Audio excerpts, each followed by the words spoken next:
And welcome back everyone to yet another lesson in web development. In today's lesson 8, we will be concluding this module 2 with our core project. And keep in mind that this is a two-part series where in lesson 7 we actually started with our core project. In this lesson, we'll actually be wrapping that project up. Now, let's have a look at the objectives for today's lesson. So in today's lesson, we really only have one objective, and that is essentially finalizing the HR system that we started developing in lesson 7, our previous lesson. And to do this, we actually have to complete the CSS code that we previously worked on in lesson 7. And then to wrap things up, we'll complete the entire system with JavaScript code, which is something we have to start from scratch with. Now, to recap, as a software developer working for Joe's Coaches, we were actually briefed by the CEO to develop an HR system for the company. And essentially, in our previous lesson, we were given a boilerplate for our HTML code, where we then actually started to partially develop our CSS code, which we will complete in this lesson, also that we can complete our HR system. Great. Now, given that recap and review of our previous session, without further ado, let's dive in and code. Now, to kickstart the session, I'm actually going to start working on my accept button. And remember, this is part of the user interface of the interviews panel that we've built out. So I'm simply going to call accept -btn, stands for button. And then I'll start writing my code. So I'm going to give this button a width of auto, and the reason for this is because I want it to remain responsive. So as the user scales their client or their view, so will the button be scaled accordingly. I'll then give this a background color of, I've actually got a hex code over here, so I'll say 36BC65, and this is a green color. Next, I'll go and remove the border over here by simply specifying none as my parameter. And then the color of the text I'll create, and I'll make this white. Next, I'm going to add some padding, so we've got some spacing between the edges and the actual text inside of our button, and I'll go with 8 pixels as well as 12 pixels. Moving forward, I want to align the text so that it sits nicely centered inside of my button by simply calling center on my text align attribute. I'll then move on to removing any sort of text decoration that I might have on the button, because remember, we want to keep our UI clean. Okay, display is going to be my next attribute, and over here I'm simply going to call inline block. Wonderful. The font size of the text is also going to be changed to 16 pixels, and then I will specify that my cursor needs to look like a pointer. And then lastly, I'm going to give this button a bit of margin. So I'll say margin, and I'll go 1%, I'll go 2%, 0%, and once again 0%. Great. So save this up, and let's have a look at what our output looks like. So I'll navigate over here, refresh my page, and now our accept button looks a lot more cleaner now that it's been styled. So let's head back into Atom and actually work on our reject button. And I'll call my reject button over here, reject btn. Open up my curly braces. Once again, I'm going to give this a width of auto. And the reason for that is, again, because I need a responsive design. So I'll give this a background color of red. So I will actually, we don't need to give it a hashtag color with it. We can just simply go red. I'll give this a border style of none. Next, I'm going to call the color of my text to be white, because remember, I want my buttons to share similar attributes, such as the actual text color inside of the button. Next, I'm going to go and call padding once again. I'll say 8 pixels, and then I'll specify 12 pixels once again. Excellent. Moving on, I will align my text, and I will make sure my text is centered. Great. Text decoration, I'll actually specify this, and I will make this none. Display once again will be inline block. Great. So we are nearly there with completing our reject button. After this, I want to specify my font size to be 16 pixels once again, My cursor needs to be a pointer. Let's actually just find this pointer. And then my margin is pretty much going to be the same as the accept button, with 1%, 2%, and 0% around the edges. Excellent. Let's save this up, head back over. And if we refresh this now, we have a red reject button with some great white looking text. Wonderful. This is coming together very, very nicely. And you'll notice though, our forms at the bottom over here, they are completely unstyled and they look extremely bland. Now these forms are supposed to be the modal forms, those pop-up forms. So let's actually get to work on this. Now the employee modal that I actually want to alter is this one over here. This is our first modal in our block of code, and I'm going to start styling this in CSS. So keep in mind that this is also an ID. So when I reference this, I need to use the hashtag symbol. Okay, so I'll say employee modal, which is this one over here, and then I can open up my parentheses and start styling. So I'll start with the text. And I will align this text to be centered in the modal. Then I will give this a width of roughly 30%. Next, I'll move on to the border style over here. And I will style this border to a solid style. After this, I'll actually increase the border width by simply manipulating the attribute. And I will give this a width of 2 pixels, up from 0 pixels. Next, I'll move on to the border radius to give it that rounded edges. And over here, to give it a clean design, I'm going to go with 10 pixels. Next, I'll work on the position. And I will make sure that this container has a position of absolute. I will set it with an offset of top 40%. And left in the viewport, 40% as well. Then I'll actually change the background color to white. Excellent. So let's save this up and see what we have so far. So if I head back over to Chrome, refresh, and there we go. You'll notice that it's not initially hidden. This is something we're going to work on at a later stage, but at least it's coming together nicely. So let's head back over to Atom. And now we can actually work on the modal header. Here we just have one element that I want to work on. So I'll say modal dash header. Open this up. And then I'll give this a border radius of 10 pixels all around. So I can actually just copy and paste this several times. And then close this off. But what I actually want to do is give it a value of 0 over here, else we could have just left it as 10 pixels. Great. Now we can actually move on to the content inside of our modal. So, or the header itself. So I'll say modal dash header dash content. And I will give this a font size of 20 pixels so that it stands out nicely from the rest of the content. I'll give this a padding value at the top of 20 pixels as well. Next, I'll move on to padding bottom and provide 20 pixels. And then lastly, I want to give this a font weight of bold so that it pops nicely. So let's actually see if there are any visual changes. So head back over to Chrome. I'll refresh this and things are spaced out slightly better. Excellent. So let's head back into Atom once again. Now I'm going to do some further styling to my modal header over here.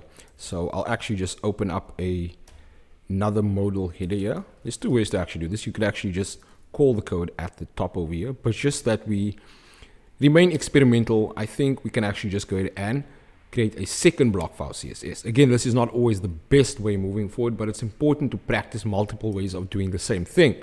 So I will call background color and I will set this to a hex color of 1B9 1DB and close it off. So I'll save this up. Let's head back over again, refresh, and we've got this beautiful blue color over here. So just to show you what I mean by trying different ways to do the same thing, I can actually just cut this out, come back to the modal head over here, just clean this up nicely, delete this, save. If I head back over to Chrome, everything will still remain consistent. Excellent. Now we can actually go ahead and work on our confirm button. So let's dive right into that. So back over to Atom. Over here, I'm going to call my confirm button, which is an ID. So I'll say confirm btn. And then I'm going to give this a margin of 30 pixels. And I will float this to the right of its viewport. Great. Let's save this up. Head back over. Refresh. And our confirm button has been styled a bit better. Wonderful. So moving forward, we can now actually work on that name format class. Okay, so I'll say dot name dash format. Open this up. We'll give this a color of pretty much the same color we worked with previously, which is 1B91 dB. I will add some further styling to my name format, and I will give this a font weight of bold as well. There we go. Next, I'm going to work on my input fields, which is going to give us a lot of different changes visually speaking. And I'm simply going to call input over here. Now you'll notice here, I'm not necessarily using a full stop or a hashtag because I'm targeting every single input field. So open up my parentheses. I will give this a width of 50% of its viewport. I'll provide some padding over here, 12 pixels, 20 pixels, and then I will move on to altering the margin. So margin 8 pixels and 0 pixels. Next, I will include the display and I will specify inline block. I will alter the border as well, 1 pixel. I will give it a value of solid. This is just a shorthand way of working on the border. So I'll say CC. C. Next, I will provide a border radius of 4 pixels. And then the box sizing, I will alter as well. And I will make this a border box. Excellent. Let's save this up and see how far we've gotten. Head back over to Chrome. Refresh. So this is starting to look a lot like our final product. Great. Now let's find our way back to Atom. And now I'm going to work on the confirm button. So again, I'll just perform some further styling on that confirm button that we had earlier, which is this button over here. So I will say hashtag confirm button. Open this up. And you'll notice I'm taking the same approach here that I did with one of our previous elements where I'm breaking out the styling into something separate. So I'll say width. I'll provide an auto value. The border, I will give this a value of none. Moving on, I will provide a color over here. And I will give this a color of white. Next, I'll move on to padding. And specify that my padding here be 8 pixels and 12 pixels respectively. I'll also align the text by calling align center. And then the text decoration, I actually just want to completely remove. So I'll say none. Then display, and I will once again call our favorite one over here, inline block. Our font size, I will specify as 16 pixels. Our cursor will be that of a pointer. And then lastly, our background color is going to be a hex value of 3, 6B, C, 65. Let's save this up. Head back over, refresh. And now our confirm button has been styled as green over here. Excellent. So navigating back to Atom once again. Let's work on our interview modal. So this is a separate modal. Remember, our function or our system specifically has two different types of modals. One to add an employee and one to schedule an interview. So I'll be working on the interview modal here. I'll say interview modal, and then I will say text, align, center this. I'll give this a width, and I will specify 30% of the viewport. The border style, let's just get this right. The border style here is going to be solid as well. I want this to be uniform and remain consistent with the previous modal that we worked on. I will also give this a border width of 2 pixels. Next, I'll change the position to absolute, just like we did before. And maybe also add some border radius, that we have a round edge for our borders. Great. So after specifying absolute, I want this to be positioned to the top at 40%. And I want this to be left at 40% as well. And then lastly, I'm going to give this a background color of white. Excellent. So let's save this up and refresh. And our second modal has appeared. Now you'll notice the second modal is overlaying the first modal, which is overlaying the entire UI. Again, this is something we'll alter at some stage to obviously hide these modals initially. Great. So let's navigate back to Atom. Now I essentially have two things that I still need to style in my CSS, and that is the confirm interview button and then the two buttons outside of the modal UIs that allow you to bring up these actual modals. So I'm going to start off with the confirm interview button, and I will call the confirm in button over here. Open up my parentheses and start styling. I'll give this a width of auto. I'll set the border equal to none. I'll give it a color of white, just so that we once again remain consistent with the previous modal that we created. I'll also add padding at 8 pixels as well as 12 pixels.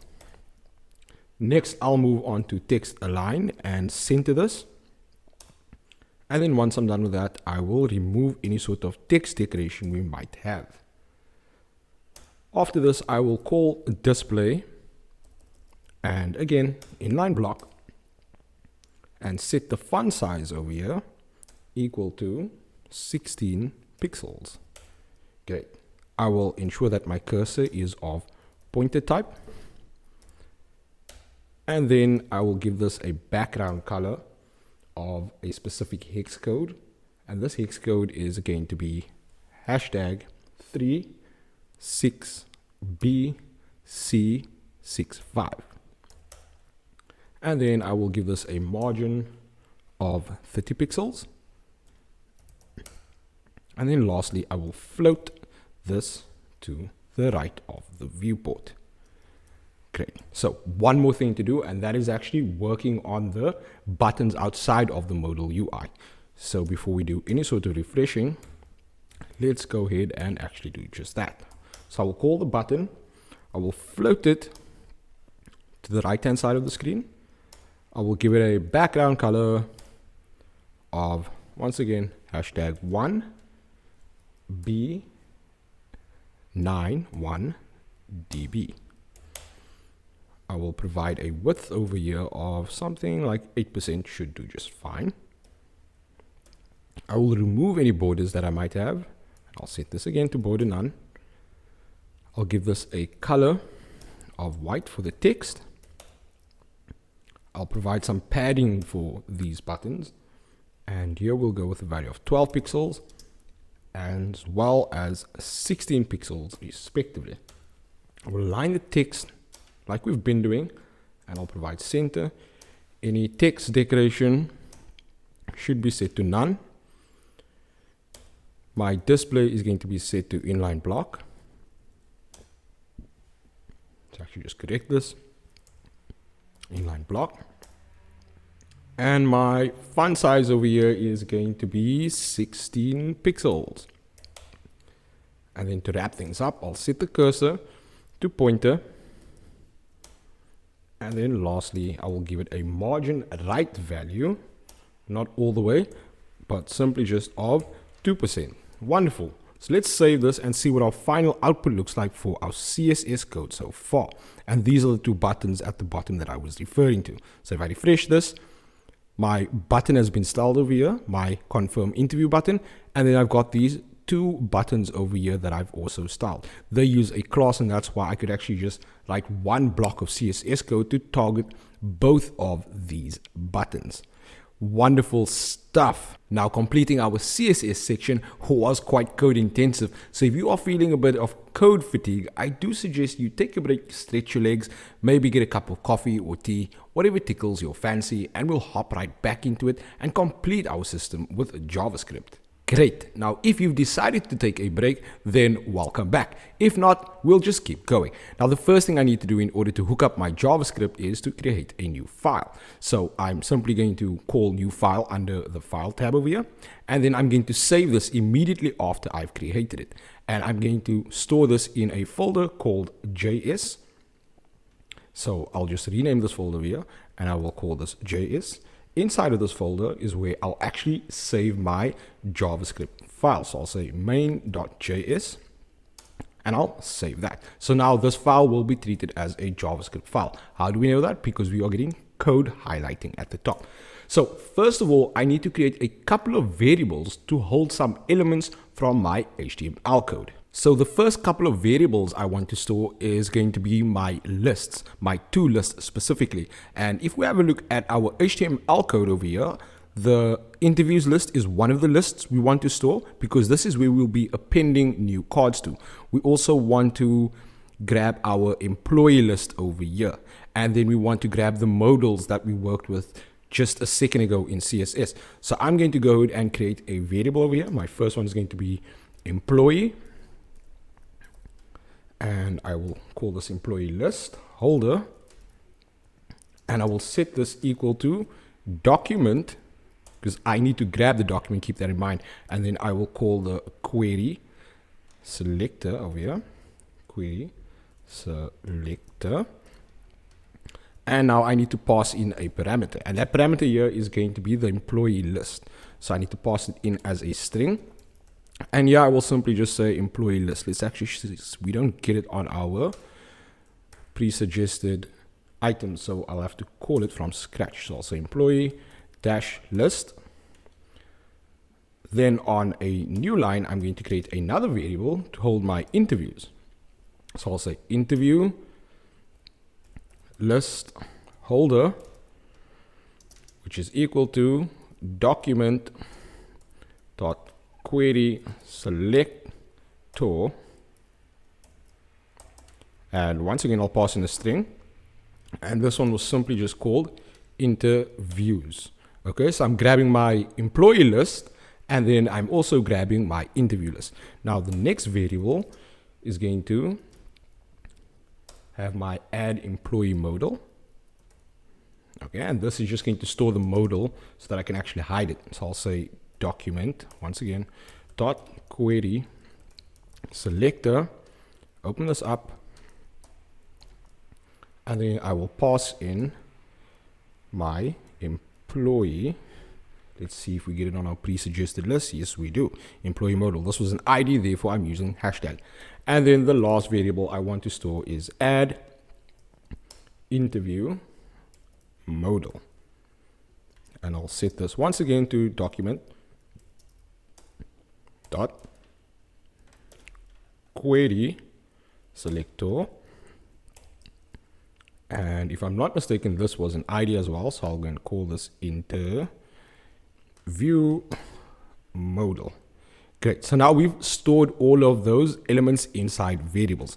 The next thing I want to do, and this is quite important, remember we were unable to hide those modals because they actually showed up inside of our UI. Now I'm going to hide these using JavaScript, and this shouldn't be all that new to you. So I'm going to say the modal that we just stored in a variable, call the .style property on that, then call the .display, and set this equal to none. And this is the equivalent of writing this line of code out in CSS. I also want to call the add employee modal and do the exact same thing. I want to hide this dynamically using JavaScript. Display, I'll set this equal to, once again, none. Let's save that up and see what we have so far. So heading back over to Chrome, if I refresh this now, my modals are gone. So I actually managed to hide this. Instead of using CSS, I used JavaScript to dynamically hide this. So now it looks a lot cleaner. And at some point, we'll have to bring those modals back up when we click on these two buttons at the bottom. Excellent. So heading back over, I'm going to create a function over here that's actually going to allow me to add an employee. So I'm going to give this function a name that I can relate to, and I'm simply going to call this add employee. Let's actually first script out the keyword functions that we know we're actually writing a function over here. So I'll say add employee and then open up my expression block of code, and everything inside this block is what's going to happen. So first I'm going to create a variable called name, and this is going to hold the fields of my form. So if we have a look at our index again, then if we scroll down to employee list, we've got several parameters that we want to actually store. So let's just find this list, and this list should be at the bottom over here, which is employee modal. Now I want to store the name, the surname, the position, the department, and all these other fields. I want to store the data of whatever the user is going to pass into this input. I want to store it in a variable. Okay, and that is essentially what I'm going to do here. I'm going to hook up my form input fields to my variables associated with them. So I'll say document dot the good old query selector, and I will pass in the surname over here. Actually, the name came first, so I'll go name, and then I will call the value property. So what this is going to do, it's going to grab that input field, and whatever the value that was passed in by the user, that is what it's going to store in this name variable. And then I will create another variable for surname. I'll say surname, which is equal to document dot query selector. And over here, I'm going to pass in the string surname, and then I'm going to call the value on that. Likewise, I'm going to do the same for the position. So var position, which is equal to document.query selector. Open up my parentheses, pass in the string, and this is position. Also, don't forget your hashtag because it is an ID that you're calling, and the value. Then we have a couple more to do, which is department, email, as well as salary. So let's just go and do that. So I'll call department, which is equal to document dot query selector. Open my parentheses with my quotation marks, and I will pass in department, which is an ID, dot value. Likewise, I also want to capture the user's email when I input them into the system. So email, which is equal to document dot query selector, and I will call the email via the ID dot value. Excellent. And we have one more to do, which is the salary for that user. So I'll say salary, which is equal to document dot query selector, and I want to pass in the salary over here. Let's just add the dot value in the meantime, and I'll go ahead and call salary with a hashtag. Great. Now the next part is going to be kind of tricky, so I just want you to bear with me. So what I need to do next is I essentially need to append these values to the list of the employees. Now, how exactly do we do that? Now, for the sake of demonstrating this next part, I am going to do a bit of copying and pasting, but bear with me because I will walk you through every step of the way. Now, the first thing I'm going to do is I'm going to create a new variable called var new item. And this variable is essentially going to hold HTML data that we are going to embed dynamically using JavaScript and not HTML the way we would normally do it. So I'm going to copy and paste the data now. And you'll notice I open up with a backtick over here. This key can be found on a Windows or workstation that generally runs a Windows OS preceding the number 1 key on your keyboard, which is this key over here. Simply hold down Shift and press this key to get the backtick in. So in this block of code over here, in this HTML block over here, essentially all I have is a list item that I am embedding inside of that list that I created earlier. Okay, the employment list. I've given it a class name of employee card, an ID of employee 1, and so on. And then I've included span tags over here that just allow us to embed data in a single line. And then lastly, I'm calling the default image over here to be embedded when I create this list item. This image is essentially this default image over here. And then moving on, you'll notice that I'm actually concatenating some variables over here, and I'm including this in my HTML code. Where am I grabbing this from? Well, you remember earlier we created these variables: name, surname, position, department, email, and salary. Well, whatever the user passed in here is going to be embedded in our code. Hence, we are concatenating it with our existing HTML code. Likewise, name, surname, up until salary. And you'll notice I've included backticks here as well. And my final backtick is the closing backtick for this block of HTML code. Wonderful. Now I actually need to go and write the code that allows me to add this to the view or the list itself visually. So let's go ahead and actually do that. But first, let's just close this off with my semicolon. And I'm going to call my employee list holder into action because I want to start doing some work with it. And I'm going to call a method that we've never seen here before, which is called insert adjacent HTML. And this just simply allows us to insert an element in a specific position inside our HTML code. And this is going to add a new user after we submit the form directly after our last user in the user interface. This all makes sense when we actually have a look at how this performs. So then this takes in 2 parameters. I will call before end as my first parameter, because this is where I want to place this new element. And then I will call the new item that I want to pass. So what am I doing? I'm calling my list. I'm calling a method to insert this new element that I'm creating before the end, which is going to be at the end. And I'm passing it the new item, which is this code. I'm passing it this element into that list. Okay. And then I'm going to close this off.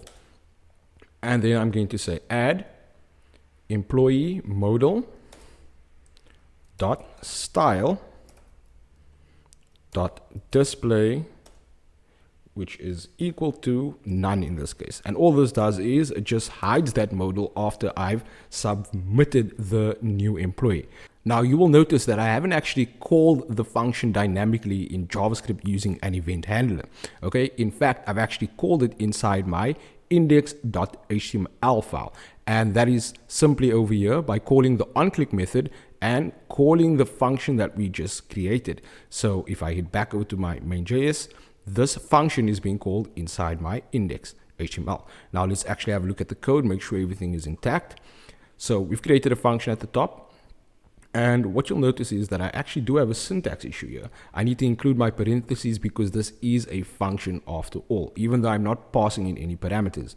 And then our data seems fine. We need to include a hashtag over here because this is an ID that we're calling of this field. I'll just save that up. My new item is pretty much straightforward. And then this is where I handle the adding of that card. Excellent. So before we go ahead and execute any code and run our system once again, I actually want to write one more function. And this is going to allow me to show the modal. So I'll call this function show add imp modal. Great. So then I'm going to, don't forget your parentheses. Okay. We do not want to make the same mistake again. And this is simply just going to call that modal, the add employee modal. And this is simply just going to show that modal. And we can do this by saying style dot display, which is equal to instead of none, I'll call block over here and then close this off. So everything should work just fine. Again, this function is being called in my HTML code at the bottom over here by calling it on the onClick event. So I'll save this up. Now let's head back over to Chrome, refresh everything just to make sure all our elements are working just fine. So I'm going to click on add employee and this modal then pops up. So I'll fill all of this details out over here. Russian Weingard. My position is going to be software developer. And the department I'll be working in is IT. And then I'll also include my email over here. I'll just give this a random email, test@test.com, and my salary is going to be 40,000. So once I click confirm, I can expect a new card to be added over here. So I'll click confirm, and voila, there you go. My new card with all the new employee details has been added. And you'll notice there is this default icon that I mentioned earlier that's also been added. The next thing we have to go and do now is we need to work on our upcoming interviews list over here. So let's navigate back to Atom and let's start working on this. Now the logic over here remains pretty much the same for the most part. I'm going to create a new function and I'm going to call this function add interview. And again, don't forget your parentheses. I'll open this up and I'm going to create a variable called department. Let's give it an interesting name, department interview. And this is going to equal document.query selector. And the value that I want to pass in here is the value that I'm going to grab from my form. And that is going to be hashtag. Let's open a string, hashtag. And this is going to be int dash department. This is just another field. Keep that in mind, int dash department. And then essentially I want to grab the value that the user passes in this form. And remember, this is all the data that I'm getting from my interview form. Okay. I'm going to create another variable over here called position interview is equal to document.query selector, pass in my string, and this is hashtag int dash position and the value of this. And then I'll create one more variable, which is var new interview. So remember when we had our backticks and the code that we copied and pasted earlier? Again, the logic remains the same for the most part. So I'm just going to copy and paste that data over here. And the same thing is going to happen as with our employee data. We are just going to dynamically create a list item. Let's actually just close this off correctly.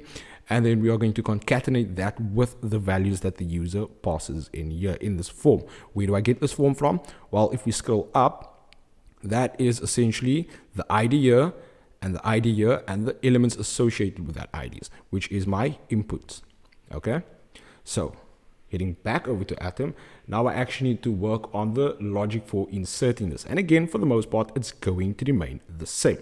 So I will just open up a bit of space here and create interview list holder. I'm grabbing this so I can work with it, and I'm going to call it insert adjacent HTML again.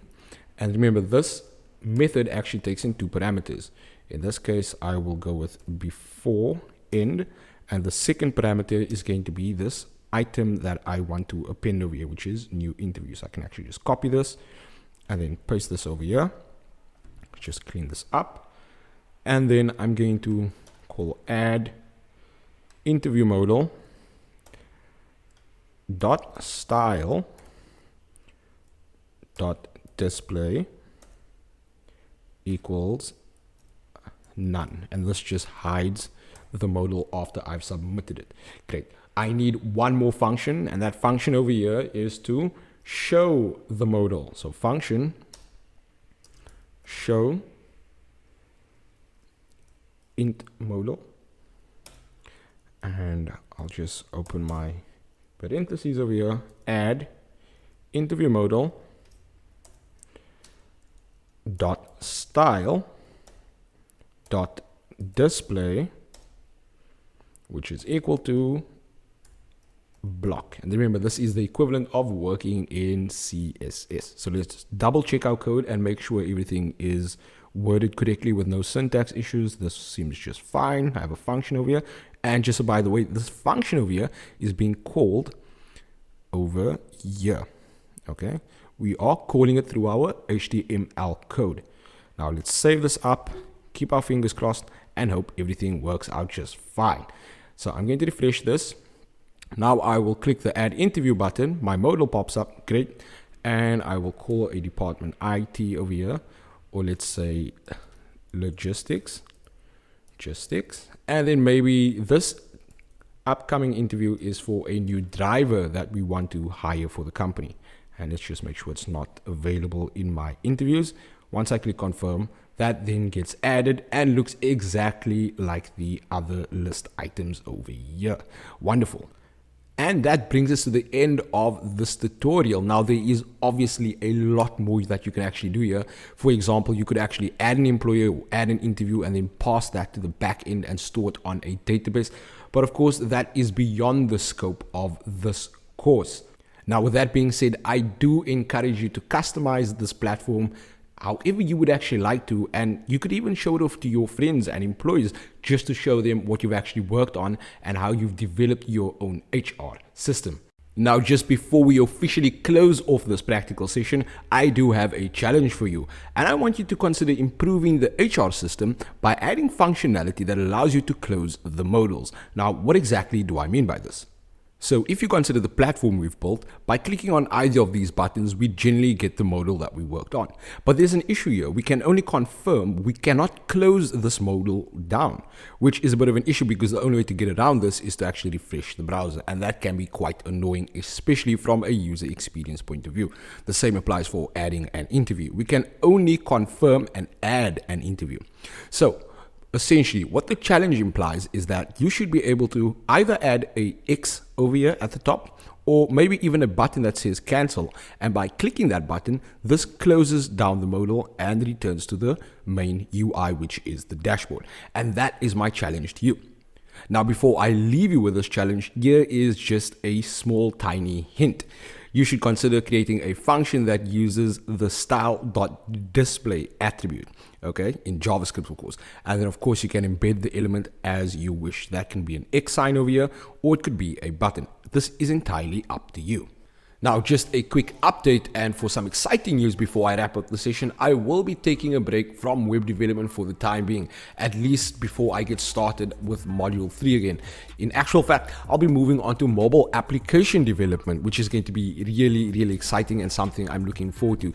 The technologies I'm actually going to be using in this course is Flutter, as well as Android Studio and Dart. And these are really exciting technologies in the mobile application development space, especially because you can build cross-platform or mobile applications.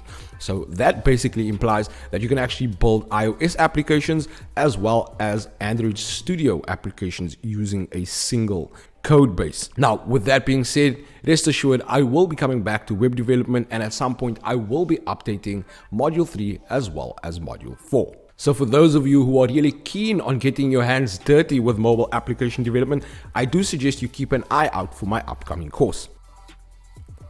And once again, a big congratulations to all of you for completing lesson 8 as well as module 2.